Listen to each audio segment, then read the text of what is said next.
Bonjour à tout le monde et bienvenue sur la chaîne de l'univers de l'ange Cathy.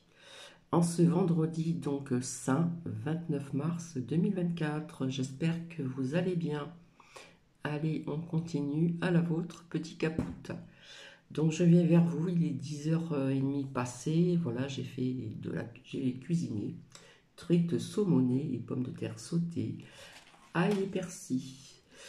Donc, je vais commencer par le dicton de ce vendredi saint, 29 mars 2024. Ce que nous appelons le hasard n'est que notre incapacité à comprendre un degré d'ordre supérieur. Ceci est de Jean Ginton. Alors, j'espère que je le prononce bien. Alors, ce qui m'amène, vers vous, donc aujourd'hui, pour ce vendredi saint, c'est de vous faire écouter, c'est une écoute. Donc le titre c'est Ils pensent être des extraterrestres réincarnés. Entre parenthèses, gros délire. Comme vous le savez, j'y crois, hein, voilà, je l'ai toujours dit, via ce que j'ai vu dans le ciel quand j'avais 16-17 ans en région parisienne. Il y a des personnes aussi, j'en ai éventuellement parlé, qui seront éventuellement sur Terre aussi, voilà. Mais bon, dans cette écoute que je vais vous faire donc écouter, je reprononce le mot écouter, eh bien, il faut en prendre et en laisser comme Cathy, hein. Il y a des choses qui me parlent, il y a des sujets qui me parlent, donc j'en prends, mais il y en a d'autres que je laisse de côté. Voilà. Donc vous allez comprendre pourquoi si vous voulez donc écouter ce que je vais vous faire donc partager aujourd'hui. Alors ici toujours un temps grisâtre, quelques petites pluies, hein, les giboulées de Mars, hein, vous connaissez. Mais sincèrement la température a vraiment descendu parce qu'il fait quand même froid, hein. Ça je ne veux pas vous le cacher. Voilà, voilà, donc je remercie Ange Mieux aussi, j'épingle certains commentaires qui me parlent et parfois je les remercie, je vous le dis aussi, voilà. Allez, petit caput avant de commencer. Donc j'ai découvert ceci, comme quoi que je dis tout le temps qu'il n'y a pas de hasard. J'ouvre mon PC, je tombe dessus, je l'ai écouté en cuisinant et quelque part ça m'a interpellé.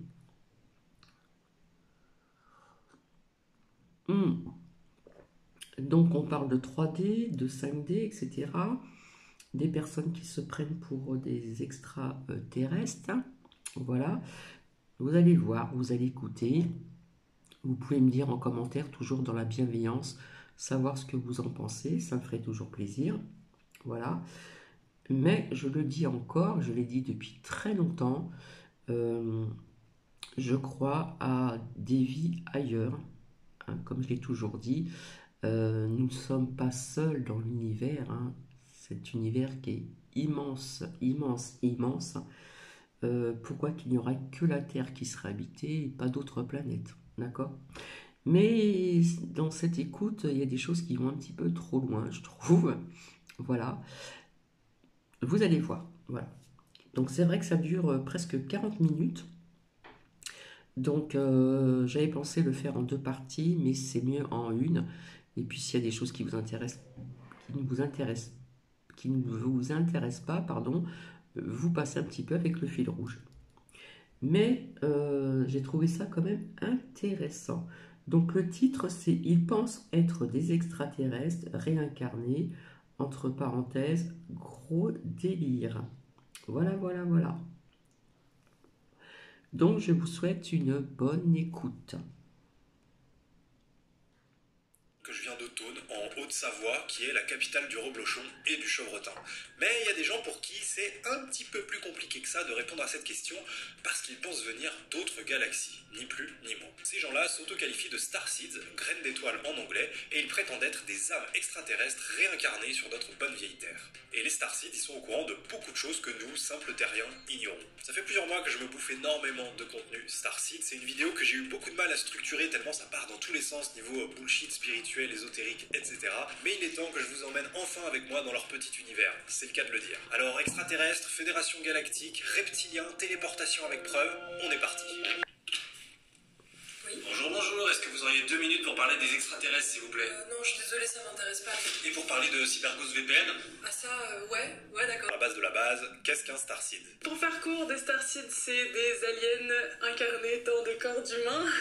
C'est des âmes supérieures en fait qui viennent d'autres dimensions pour aider les humains à s'éveiller, à s'élever et à améliorer leurs conditions de vie un petit peu pour venir bousculer les normes sociétales et changer. On parle aussi beaucoup du nouveau monde.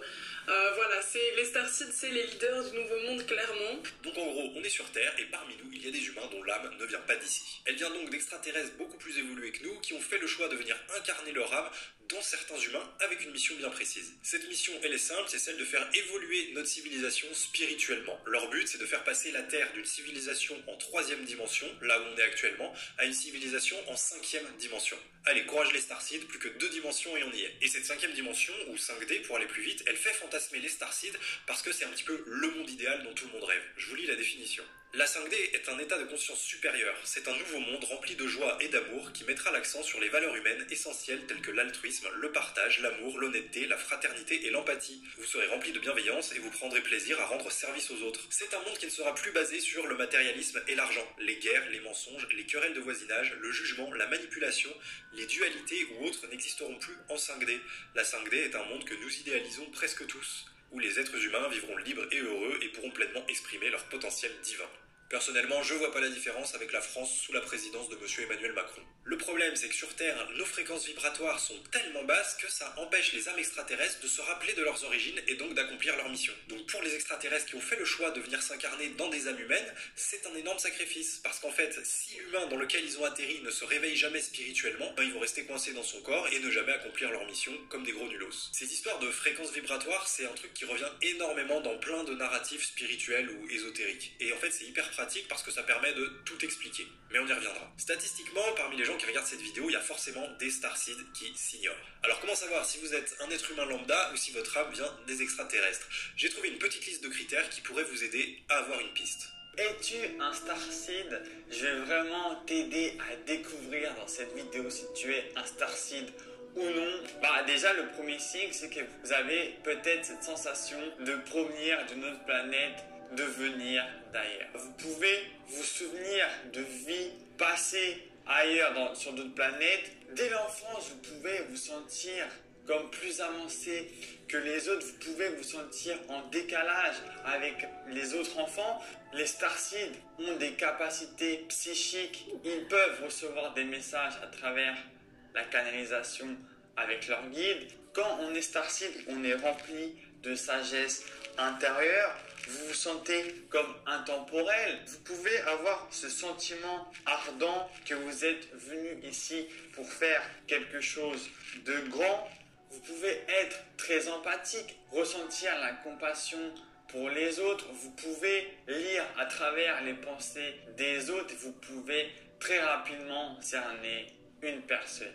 Je vous les mets pas tous, mais vous avez l'idée, vous vous sentez différent, pas à votre place sur Terre, vous ressentez bien les énergies, bref, vous êtes hyper sensible. Il existe plein de Starseeds différents qui sont en général nommés d'après leur provenance dans la galaxie. Chaque type de Starseed a un peu sa mission principale et ses propres caractéristiques. Pour n'en citer que quelques-uns, il y a par exemple les Pléiadiens, les Arcturiens, les Syriens et leur chef bien connu Bachar al-Assad. Je plaisante bien sûr, ils viennent juste de Sirius. Les Andromédiens, les Starseeds d'Orion, les Lyriens qui sont des félinoïdes, etc., etc. Si vous êtes un peu féru d'Actu People, j'ai échangé avec un Starseed sur WhatsApp qui m'a envoyé une liste de personnes célèbres avec leur origine extraterrestre. Vous serez donc ravis d'apprendre que par exemple John Travolta, Andrew Tate ou Daniel Balavoine sont des Pléiadiens, que Michael Jackson, Tom Cruise et Bob Marley viennent d'Orion, et que Jésus, Julian Assange et l'abbé Pierre viennent d'Andromède. Tous ces peuples extraterrestres, ils sont plutôt sympas et ils sont regroupés dans une entité qui s'appelle la Fédération Galactique. La Fédération Galactique, elle a des vaisseaux en orbite autour de la Terre, et si on ne les voit pas à l'œil nu, c'est tout simplement parce qu'ils ne sont pas sur la même fréquence que nous, tout simplement. Cette Fédération Galactique, elle a pour mission d'aider les civilisations les moins avancées, dont on fait partie sur Terre, à se hisser vers la fameuse 5e dimension. Et cette Fédération Galactique, elle a une influence énorme sur Terre. La Fédération Galactique contrôle tout ce qui se passe sur Terre. Elle contrôle les reptiliens, elle contrôle le système politique, elle contrôle tous les flux monétaires. Elle contrôle également tous les lobbies sur Terre. Les âmes décident de s'incarner sur Terre pour vivre des choses dures. Ces choses dures permettent d'évoluer en fait. Alors, cette personne qui parle là, actuellement, vient de TikTok. La fédération fait donc en sorte de respecter l'évolution des chemins de vie des âmes qui ont décidé de vivre des choses dures sur Terre. Donc la fédération cautionne tout ce qui se passe sur Terre. Et oui, il contrôle absolument tout, mais il respecte quand même le fait de nous laisser galérer pour pas que ce soit trop facile. Il faut qu'on la mérite, cette 5e dimension. Et comme dans tout bon récit, il faut des méchants, il y a 2 races de Starseeds qui penchent plutôt du côté obscur, même s'il faut pas faire de généralité, les reptiliens et les draconiens. Et oui, les reptiliens sont de la partie. Ces 2 races, elles œuvrent secrètement sur Terre pour nous réduire en esclavage, et on appelle ça la cabale. La Terre est contrôlée par des êtres régressifs extraterrestres, des reptiliens, des draconiens, qui collaborent avec d'autres races, comme les Maitreys gris par exemple. Et du coup, c'est la cabale non visible. Après, la cabale visible sur Terre, c'est toutes les organisations qui contrôlent le monde. Donc, tu as toutes les loges franc-maçonniques, par exemple la loge Bilderberg, celle dont Macron est issu, qui est la plus puissante de ce que je sais. T'as les 13 grandes familles, Rockefeller et compagnie, la reine d'Angleterre, tout ça. Donc voilà, au final j'ai pas trop compris si on était plus contrôlé par les méchants reptiliens ou par la gentille Fédération Galactique, mais en tout cas, une chose est sûre, ça tire pas mal de ficelles au-dessus de nos têtes si vous voulez mon avis. Alors quand on entend tout ça, on est quand même en droit de se demander, mais d'où viennent toutes ces infos soi-disant fiables sur les extraterrestres? Parce que même la NASA, qui a priori dispose de technologies pas trop dégueulasses, ils ont jamais eu de contact avec des êtres d'autres galaxies. Alors voici un petit résumé des sources d'informations sur lesquelles se basent les Starseeds. Alors déjà, il y a tous les témoignages des gens qu'on appelle des contactés. Ce sont des gens qui ont eu des contacts physiques avec des extraterrestres. Ils sont assez nombreux et ils adorent le raconter. Je vous mets un petit extrait d'une vidéo d'un mec qui s'appelle Jean-Michel qui avait donné rendez-vous à des extraterrestres parce que j'adore la direction artistique de la vidéo.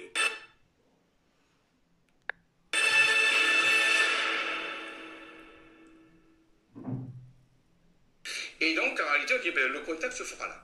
Alors, mes contacts se feront là, régulièrement, je donnerai contact et je viendrai voir.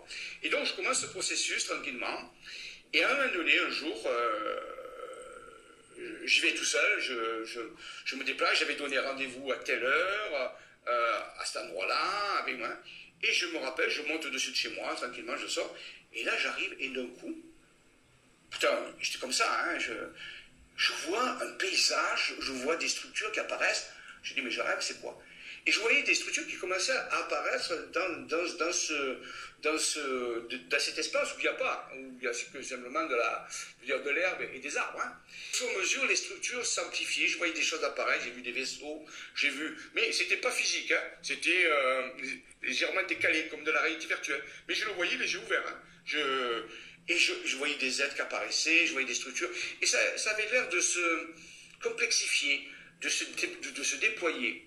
À mon avis, Jean-Michel, il boit pas que de la tourtelle twist. Il y a une autre source d'information qui permet d'en savoir plus sur nos âmes extraterrestres et les différentes vies antérieures qu'on aurait pu avoir. Ça s'appelle les annales akashiques. Les archives akashiques, appelées aussi annales akashiques, donnent accès à nos mémoires, c'est-à-dire à l'enregistrement du parcours de notre âme depuis sa conception. Chaque âme, depuis sa naissance, a un livre métaphorique où sont consignées ses pensées, mémoires, émotions, actions, ainsi que les possibilités de son déploiement dans le futur. Pour nous aider dans notre évolution, chacun de nous a actuellement la possibilité d'y accéder spontanément ou après un apprentissage. Les annales akashiques, c'est donc une espèce d'encyclopédie Larousse qui résume le parcours de toutes les âmes de tout ce qui a existé, tout simplement. Et pour y avoir accès, c'est très simple. Alors comment y accéder? En fait c'est un peu comme un flux informatique, c'est un flux énergétique que tu chopes et auquel tu as accès et qui te donne toutes les infos.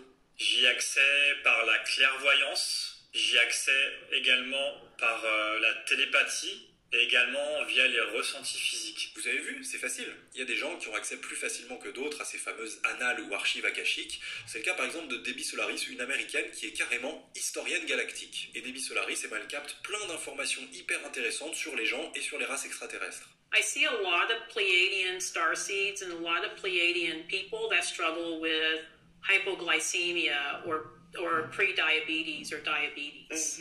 S'il vous plaît, si vous êtes pléiadien hypoglycémique, dites-le moi en commentaire, ça m'intéresse. J'ai aussi appris grâce à elle que les politiques de santé avaient pour but de nous rendre reptiliens. Désolé les triple vaccinés. My understanding with some of the, I would say some of the medical agendas is that they're trying to retrofit the planet to fit a more reptilian type of mentality or physicality. Yeah. Dans les sources importantes des starseeds, il y a un site qui fait un peu référence et qui s'appelle Swaru. Swaru, c'est une famille d'extraterrestres et les créateurs du site web prétendent être directement en contact avec cette famille. Comme ça me paraissait quand même un petit peu gros, j'ai quand même demandé à un starseed sur Instagram si c'était fiable. J'ai déjà expliqué, les sources de Swaru, c'est directement des Pléiadiens qui parlent par chat internet. La source de Swaru, c'est les Swaru, quoi. Ce sont ces 3 personnes, c'est les Taïgétiennes du système solaire de Taïgéta, dans les Pléiades qui sont en orbite sur un vaisseau appelé le Toleka, autour de la Terre. Ces conversations avec les fameux Swaru, elles sont retranscrites et ensuite traduites dans plusieurs langues. Il y a même des chaînes YouTube qui se font chier à mettre en image ces fameuses conversations avec les extraterrestres. The Federation right now only listens to direct requests from humans through their representatives. Il arrive aussi parfois que des personnes un peu haut placées ou des gens avec de la crédibilité ou des médias mainstream aillent dans le sens des starseeds.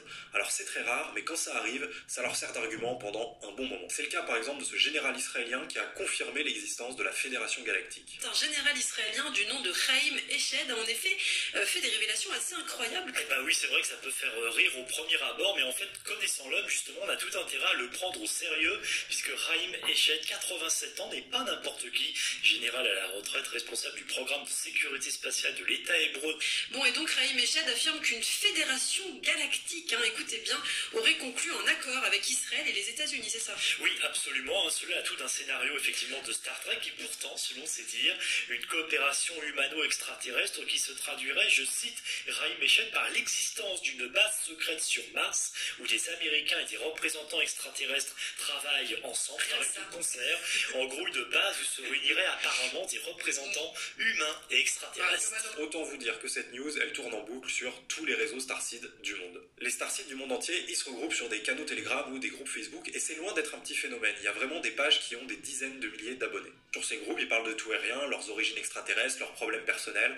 Par exemple, ce post m'a fait sourire où une fille raconte qu'elle a avoué à son copain qu'elle était starseed, et lui, forcément, ça l'a fait marrer, et en commentaire, tout le monde dit à la fille, mais quitte-le, il baisse tes fréquences. Moi, je trouve ça terrible, j'espère que Camille aura une réaction plus mature quand je lui avouerai mes origines extraterrestres. Les starseeds parlent également beaucoup d'actu, mais par leur prisme à eux. Le conflit auquel vous assistez entre l'Israël et la Palestine est, depuis le début, une mise en scène entre deux factions appartenant toutes deux au même état profond, et en particulier aux banques. Autant vous dire que je vais pas laisser passer ça et que je vais en toucher 2 mots à ma conseillère caisse d'épargne. Ils aiment bien aussi faire des parallèles entre leur théorie un petit peu faux-folle et la vraie science, et ils voient des coïncidences partout. Par exemple, ils trouvent très bizarre parce qu'il y a une starseed un peu influente dans le milieu qui a dit un jour que les extraterrestres allaient construire des infrastructures sur Jupiter. Et quelques semaines plus tard, il y a un article qui est sorti où la NASA déclare que l'être humain n'ira jamais sur Jupiter. Alors évidemment, les starseeds, eux, ils se disent que c'est parce qu'on veut leur cacher les infrastructures extraterrestres. À titre purement personnel, moi j'avais une autre hypothèse de pourquoi c'est pas forcément une bonne idée d'aller sur Jupiter. Jupiter n'a pas de surface solide. Caractéristique emblématique de Jupiter, la planète abrite une tempête brune cramoisie qui fait rage depuis plus de 300 ans. C'est un ensemble géant et tourbillonnant de nuages avec des vitesses de vent allant jusqu'à 640 km/h. C'est-à-dire au moins 2,5 fois plus rapide que les ouragans de catégorie 5. Je vous laisse vous faire votre propre avis. Souvent, starseed, ça rime aussi avec complotisme de bas étage. Par exemple, ils sont pas convaincus par le réchauffement climatique. Mes chers frères et sœurs, j'espère que vous allez bien. Je viens de partager il y a quelques instants certaines vidéos et images de produits chimiques que ces psychopathes continuent d'envoyer dans l'atmosphère pour faire croire à une certaine humanité qu'il y a un réchauffement climatique alors qu'il n'y a pas de réchauffement climatique. Toutes ces températures sont dues à ces produits chimiques que ces fous envoient dans l'atmosphère et continuent leur plan machiavélique. Donc vraiment, mes chers frères et sœurs, restez centrés. Utilisez l'ancrage, les méditations, le discernement. Et les huiles essentielles, c'est très important. Et de ce que j'ai pu observer, il y a aussi beaucoup de starseeds à l'étranger comme en France qui sont pro-Trump et qui pensent que c'est la solution à tous nos problèmes. Maintenant qu'on maîtrise tous les éléments de langage, on va s'intéresser un petit peu plus à moi. Naturellement, voulu être sûr que j'étais starseed parce que je me suis reconnu dans tous les critères que je vous ai cités juste avant. Normalement, pour savoir si vous êtes starseed, vous avez juste à vous baser sur vos ressentis. Mais si vous avez un doute, j'ai trouvé sur Etsy des gens qui vous proposent, moyennant quelques dizaines d'euros, de vous dévoiler vos origines galactiques. J'ai donc payé 2 de ces prestations car en bon enquêteur, je crois... Alors, si nous avons des ressentis, des perceptions, sentir les énergies d'autres personnes, etc., Eh bien, Cathy doit être une extraterrestre. Par contre, je ne sais pas de quelle planète je viens. Je continue. Toujours mes sources, et voici le premier rapport. Je suis ravi de vous dire que vous êtes un Starseed. Oui, vous avez été incarné par 3 races aliens, mais à l'origine, vous venez d'Orion ou d'Andromède. Vous avez des incarnations égales dans ces 2 galaxies, donc je suis incapable de déterminer votre origine précise. Est-ce que c'est moi ou ça veut dire que... Je suis Mantis, un mélange de couleurs. Bon, et puis évidemment, après, elle a conclu son document en disant que j'avais juste à me fier à mon ressenti. Et sur l'autre rapport que j'ai commandé à un prestataire différent, mais en donnant les mêmes informations de base, il se trouve que je suis arthurien. Donc là, c'est un peu contrariant. Soit ça veut dire que j'ai une histoire galactique très riche, soit ça veut dire qu'un des deux s'est trompé, soit ça veut dire que je me suis fait avoir et j'ai jeté mon argent par les fenêtres. C'est peut-être plutôt cette option. Bref, dans tous les cas, moi j'étais quand même un petit peu deg parce que j'avais la sensation que je méritais d'être un méchant. Là, j'ai l'impression qu'on m'a mis en pouf souffle alors que je méritais d'être Serpentard. Du coup, comme ils m'ont dit de me fier à mon ressenti, je me suis concentré super fort, je suis allé sur Wikipédia pour voir un peu la liste des constellations, j'en ai trouvé une bien swag, la constellation du Toucan, et comme elle n'était pas prise dans l'imaginaire Starseed, j'ai décidé que je venais de cette constellation. C'est mes vibrations qui m'ont dit que je venais de là, donc il faut respecter. Du coup, moi, ma mission en tant que membre de la constellation du Toucan, c'est de semer la terreur, parce que je l'ai ressenti. Ce que j'ai fait, c'est que j'ai demandé à ChatGPT de m'écrire un texte menaçant de la part de la constellation du Toucan à destination des Starseed de la Terre. Je l'ai mis en image et j'ai posté la vidéo sur un groupe Facebook de Starseed, voir un petit peu les réactions. Voici à quoi ressemblait ma vidéo. Misérable créature de la Terre, de la constellation du Toucan, nous vous adressons ces mots pour la dernière fois. Votre existence insipide et vos agissements irresponsables ont troublé l'ordre même de l'univers. Et voici maintenant les réactions que j'ai eues. Ne vous laissez pas distraire et restez centrés dans la lumière. Travaillez et agissez en silence. Leur temps est bientôt fini. Gardez votre foi allumée. Ah oui quand même, eh bien non, je ne renonce pas à l'amour, pour tout l'emportera. Ça ne veut rien dire. Très négatif, ne fait pas partie de Dieu. Ça n'a pas sa place dans ce groupe à mon avis. Cette vidéo baisse nos fréquences vibratoires en créant la peur. Et oui, j'ai le pouvoir de baisser les fréquences vibratoires. Impressionnant, non? C'est très négatif, mais en plus on ne sait pas d'où ça vient et si c'est vrai ou pas. C'est vrai qu'ils sont très à cheval sur leurs sources. Un peu plus tard, j'ai compris que ma tentative de trolling n'avait de toute façon aucune chance d'aboutir parce qu'en fait, il y a plein de Starseed autour de la Terre qui ont décidé de s'unir pour créer un bouclier de lumière énergétique et repousser les entités négatives dont je fais partie. Et ce truc a l'air super puissant. En ce jour, en ce lieu, je déclare et décrète avec forte intention que je crée un bouclier de lumière afin de protéger notre terre Gaïa de toute intrusion négative ou régressive. Je soutiens les Taïgésiens, les Svaruniennes et les Urmas dans leurs actions pour protéger cette planète et ses habitants. J'invite tous les élémentaux à se joindre à moi, ici en Auvergne, dans cette belle forêt, afin de créer un bouclier de lumière éternel et puissant, entourant cette belle planète et empêchant ainsi aux forces obscures de nous nuire de nouveau.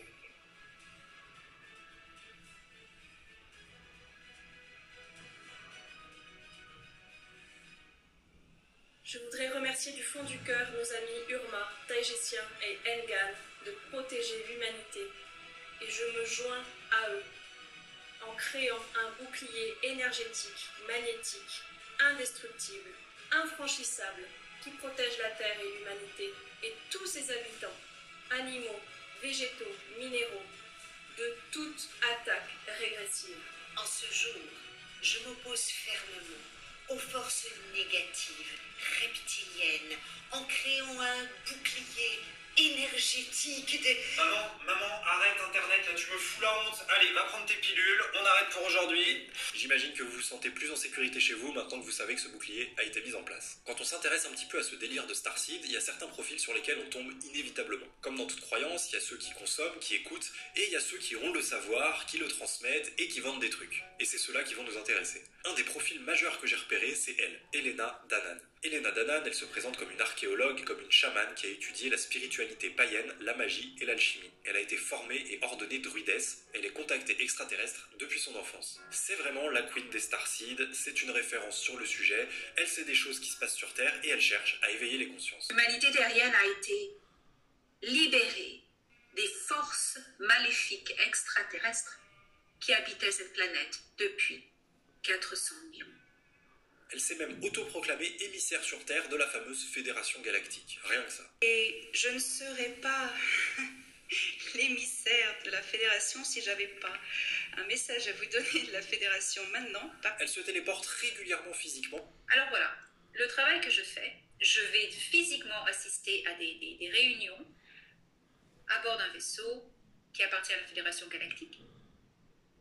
Je rencontre les gens physiquement. Je me suis déplacée physiquement sur Al-Nilam, dans le système d'Al-Nilam. Ça a été incroyable. Une aventure que je raconte dans mon livre The Cedars. Mais toujours physiquement, ok? Et quand c'est pas physiquement, les réunions, c'est par projection holographique. Et pour faciliter sa communication avec les extraterrestres, elle a carrément un implant extraterrestre en elle.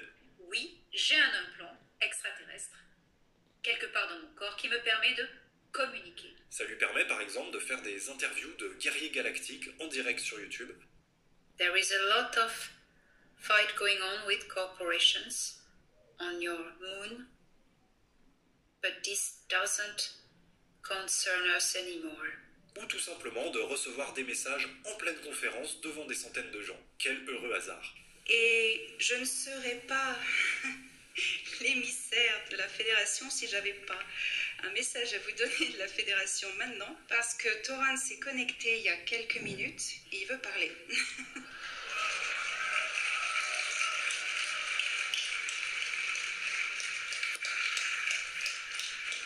Alors mon implant s'est enclenché en plein milieu du speech de Dan et il attend, donc ça me pulsait depuis tout à l'heure. Ça y est. Alors, voilà, je sais pas ce qu'il va dire, je vais transmettre.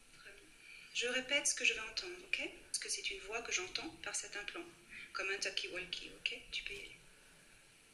En français. Dis-leur qu'ils sont les bienvenus dans cette ère nouvelle que nous avons préparée pour eux. Tu le sais bien, certains se sont éveillés à ce savoir, à cette connexion. Toran a déconnecté, il va me falloir un petit peu de moment pour me rebalancer les fréquences, mais eh bien, c'était une surprise.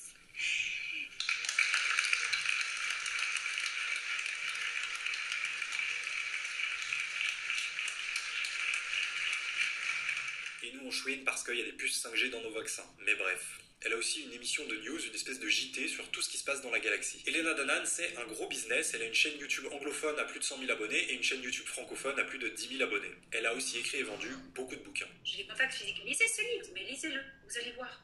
Vous allez comprendre. Vous allez comprendre. Il y a toutes les preuves. Je fais les dessins moi-même. Ah bah si t'as fait les dessins toi-même, ça c'est une belle preuve. Suivant Elena Danaan, je suis tombé sur d'autres profils qui m'ont beaucoup plu, notamment celui-là. Jean-Charles Moyen a amené des évidences qui sont imbattables dans ses documentaires. Et ils tremblent tous en France. Le milieu ufologique français tremble tous. Ils tremblent tous. Ils ont peur de lui. Parce qu'on ne met jamais assez d'efforts à détruire le nom de quelqu'un qui amène une vérité qui nous fait peur. J'ai rencontré Jean-Charles Moyen physiquement en téléportation en Antarctique et au Japon. Jean-Charles Moyen a des preuves physiques. Vous devez regarder ses films. Il a ramené des objets. Il a des témoins des collègues de travail, ses parents, sa famille, voilà, physique, avec des évidences physiques. Il ramenait des objets physiques. Il avait du sable entre ses orteils dans le fond de son lit. Il a ramené des cristaux. Il a ramené des liquides. Il a ramené des objets. Il s'est fait tirer dessus physiquement par des Men in Black, poursuivre sur l'autoroute en voiture parce qu'il y a des trucs. Il faut regarder ses films. Bon allez, j'en peux plus, il faut absolument que je vois ce que ce Jean-Charles Moyen a à proposer et que j'achète un de ses films. Jean-Charles Moyen, ce qu'il propose, ce sont des films et des documentaires payants. J'en ai acheté un et je vous propose de vous montrer quelques petits extraits. Dès le début, il y a un disclaimer qui dit qu'il faut être très ouvert d'esprit pour regarder le documentaire et surtout qu'il ne cherche pas à convaincre. Mais tout est quand même présenté comme ayant vraiment eu lieu. Je pense qu'il met ce petit disclaimer pour se protéger des méchants trolls. Alors j'avais 4 ans. J'étais sur une plage, je jouais dans le sable et d'un seul coup, j'ai disparu. Alors je ne sais pas vous si vous vous rappelez de certaines choses à l'âge de 3, 4 ans. Personnellement, j'ai très très peu de souvenirs. Il y a des médiums aussi qui se disent être médiums depuis l'âge de 3, 4 ans. Bon, je veux bien. Parce que ma mère a levé les yeux, elle a dit « Il est où ?» Là, ils ont commencé à se poser des questions, ils ont commencé à rechercher partout, ils ont vu que j'étais nulle part. Au bout d'un moment, ne me retrouvant pas, ma mère pleurait et puis d'un seul coup, elle a levé les yeux et j'étais de nouveau au même endroit. Ok, bizarre, mais dis-nous ce qui s'est passé Jean-Charles, je t'en supplie. Ce dont je me souviens, c'est que je jouais dans le sable et que d'un seul coup, j'ai senti quelque chose de chaud m'entourer et j'ai quitté le sol. J'étais comme dans un rayon de lumière, ça montait, et je voyais mes parents s'éloigner.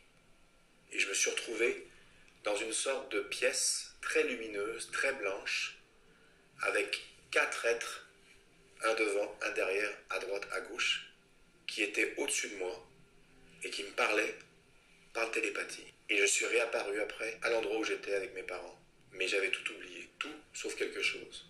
J'avais conservé toutes mes facultés que j'étais censé avoir en haut. Des facultés télékinésiques, télépathie, toutes ces choses-là.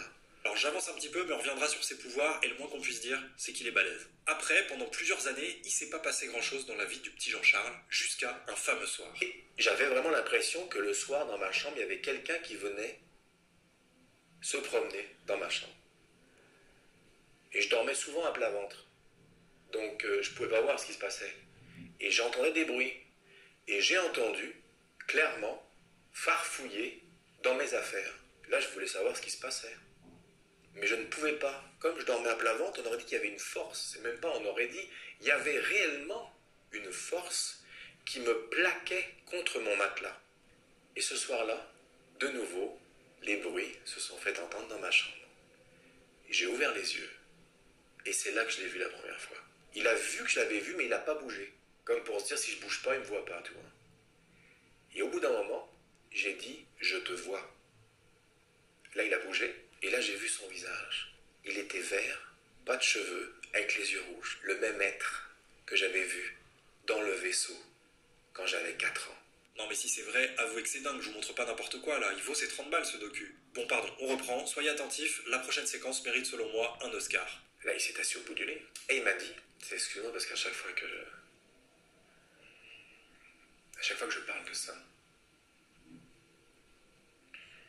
je sais pas, c'est à chaque fois que je parle de cet événement, c'est tout le temps comme ça.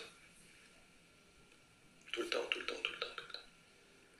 Et il m'a dit, bonjour, je m'appelle Victor. Et là, je lui ai dit, mais qu'est-ce que tu fais là? Il dit, t'es pas censé me voir. T'es pas censé me voir parce que ta fréquence vibratoire n'est pas capable de capter la fréquence dans laquelle je suis. Sauf que, forcément que je pouvais le capter, étant donné que on était issus visiblement du même ADN, tu vois. On est resté en contact. Et nous le sommes toujours d'ailleurs. Quand j'ai besoin de quelque chose, je sais qu'il peut être là pour me donner les réponses aux questions que je lui pose. Alors des réponses à des questions importantes, pas des réponses à des questions qui n'ont pas d'intérêt. Des choses très très importantes et essentielles. Importante, on a dit, hein. Si par exemple vous voulez savoir à partir de quelle température il vaut mieux mettre un short qu'un pantalon, bon bah vous faites pas chier Victor pour ça, quoi. Ensuite, Jean-Charles, il nous dévoile que ses aventures spatiales sont allées beaucoup plus loin que ça, puisqu'il a carrément servi dans un programme spatial secret. Ce qui s'est passé, c'est qu'après, j'ai servi pendant un nombre d'années dans une force spatiale extraterrestre, dans lequel il y avait beaucoup de races différentes. Il y avait des grands gris, des petits gris, des hybrides, des reptiliens, tous partis d'une force spatiale spéciale. Et donc, j'étais capitaine d'un navire dans lequel je dirigeais des gens. Et j'avais des aptitudes très spécifiques qui étaient télékinésie, télépathie et téléportation. Et j'avais toutes ces capacités. Donc, j'étais une sorte de, comme ça qu'ils m'appelaient, un super starseed. What the fuck, un super mytho, un super starseed, la classe. Donc je travaillais avec d'autres races pour aller dans différents endroits de la galaxie et faire différentes missions. Après Jean-Charles, un moyen un peu plus simple de faire connaissance avec d'autres races, c'est juste de faire Erasmus. Je te dis ça pour info. Ah oui, et pour info, notre gouvernement est au courant de tout ça. On a même notre propre programme spatial secret français. La relation entre les extraterrestres et le programme spatial secret français. Ça allait simple, il y avait un échange. un échange de technologie, un échange de relations. Et puis, il y avait un échange de soldats aussi. Donc, il y avait des échanges comme ça avec des capacités. Puis, des soldats allaient travailler, d'autres retournaient sur la Terre. Et il y avait une entente pour œuvrer pour une seule et même chose, protéger le système solaire d'une race reptilienne qui s'appelait les Dracos. Si jamais vous demandiez pourquoi il n'y a plus d'argent pour payer l'éducation nationale et les hôpitaux, c'est tout simplement parce que tout l'argent public va dans la protection du système solaire contre les Dracos. D'ailleurs, pour ceux qui peuvent, je vous donne rendez-vous ce dimanche place de la République pour aller manifester contre les Dracos. Je compte sur vous. Dans la suite du docu, il continue de raconter d'autres dingueries, notamment le fait qu'il ait des pouvoirs télékinésiques. Je bougeais les objets par la pensée. Et puis je me suis dit des fois quand on a un objet, c'est peut-être un effet d'optique, etc. C'est peut-être dans ta tête. Donc j'avais loué une caméra vidéo à l'époque. Je l'avais mis sur un trépied et je m'étais filmé pour justement répertorier ce que j'avais fait. Et j'avais tout sur bande. Tout a été enregistré. D'ailleurs dans Rive Sud, Origine, le passage où on voit la personne qui ouvre le tiroir par télékinésie, c'est moi à 16 ans. Donc il n'y a aucun trucage sur la vidéo. Donc ça c'est des... Alors, juste petite précision, mais son métier à Jean-Charles Moyen, de ce que j'ai compris, c'est qu'il est spécialiste en effets spéciaux. Voilà, juste pour info. Dans les autres pouvoirs qu'il prétend avoir, il y a aussi celui de la téléportation, et voici les preuves qu'il nous apporte. A la capacité rare de se téléporter physiquement. Mais au moment où je regarde mon téléphone avec le signe GPS, et à ce moment-là, j'ai un étourdissement. J'ai comme ma tête s'engourdit, et dans cet œil-là, je vois le Japon qui apparaît, et mon bureau. Le Japon, mon bureau, le Japon, mon bureau. Il s'est passé quelque chose. Tu vois? Et la vidéo le prouve.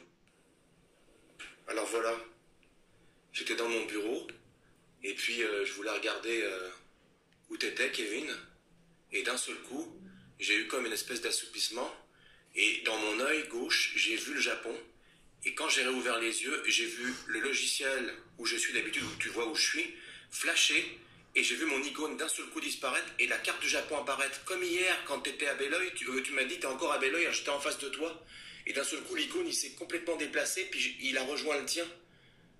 Et que là, on est en train de filmer parce que l'application a bug, mais regarde, c'est la carte du Japon avec Sendai en plus ici. Là, j'ai mis un gros... C'est un truc de dingue. Ça veut dire que ma position GPS a bougé. Franchement, comment ne pas le croire avec des preuves aussi solides? Oh, what the fuck? What the fuck, what the fuck? Je suis désolé, je me suis moi aussi téléporté au Japon en plein enregistrement de vidéo. Et pour ceux qui ne me croient pas, pour les sceptiques, je vous ai ramené un petit porte-clés sushi. Donc si ça, c'est pas une preuve, alors moi je vibre super bas et c'est sans doute pour ça que j'aurais tendance à pas croire tout ce que raconte Jean-Charles. Mais ça, c'est pas grave parce que de toute façon, il y a plein de gens qui payent pour venir le voir en conférence et donc je me fais pas de soucis pour lui. In the Space Force, my meeting with a different creature in the universe. Thank you. Victor. Hi. Alors je suis pas un G-son, mais à mon avis ça ressemblait plus à un Larsen de micro qu'à l'intervention de Victor l'extraterrestre. Mais bon, l'audience a l'air transportée, donc c'est bien l'essentiel. Voilà, c'est la fin de cette petite parenthèse sur Jean-Charles Moyen. Voilà, je ne sais pas ce que vous en pensez, je vais vous laisser, surtout vous mettez des commentaires qui sont dans la bienveillance et non le contraire, pardon. Alors, dans cette écoute, comme je vous l'ai dit dès le début, il y a certains sujets qui me parlent, qui résonnent en moi, et d'autres non. Donc, si vous voulez mettre votre avis, eh bien, je vous y invite. En attendant, je vous souhaite une bonne continuation de journée en ce vendredi saint 29 mars 2024, et je vous dis à très bientôt. Bisous, bisous.